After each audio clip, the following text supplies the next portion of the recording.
Something very close to our hearts here. I know may balak mag-rehabilitate ng EDSA, I think this year, di ba? What's the plan and how's it coming along? Okay naman po, no? Nag-announce na po ang DPWH na gagawin po itong major overhaul of EDSA. Actually, hindi lang po siya rehabilitation, Sir Ed, no? Kasi ang rehab kasi yan yung ginagawa in the past, no? Na tinatawag nilang reblocking, no? Reblocking. Yung parte-parte, patsi-patsi, inaayos, no? Ngayon po, ang utos ng ating Pangulo, once and for all, ayusin na natin ang buong EDSA. The last time po na ginawa ito is I think in the 80s pa, no? Nung early 80s. So almost 50 years na ang nakalipas since ginawa ito.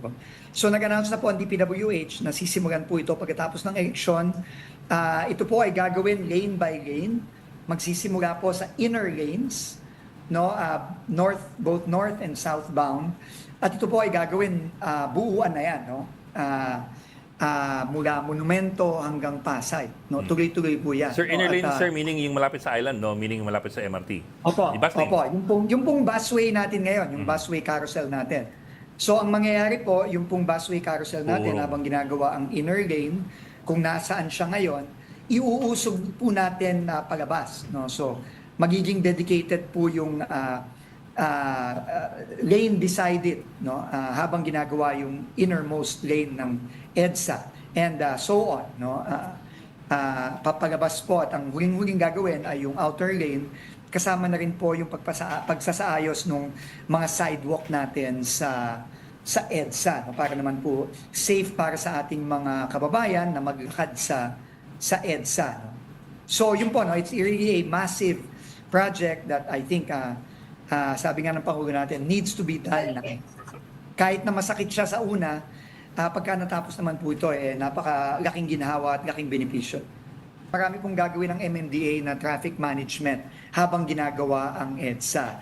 Dahil po ang mangyayari dyan, dahil po ang busway natin, alinsunod na rin sa utos ng Pangulo na ang priority natin ay mga commuter, the busway will remain. The dedicated busway will remain. Despite the overhaul of EDSA, no? So, ano po yan? 2 lanes po ang mawawala dyan, no? At 2 lanes ang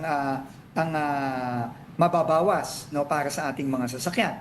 So, kailangan po talaga ng traffic management na gagawin dyan. Mga alternative lanes, meron po kaming ginagawang usapin ngayon para po mas magbigay ng insentibo para gamitin po ng ating mga kababayan yung ating mga motorista, yung mga elevated highways natin tulad ng Skyway Stage 3 at ng Harbor Link.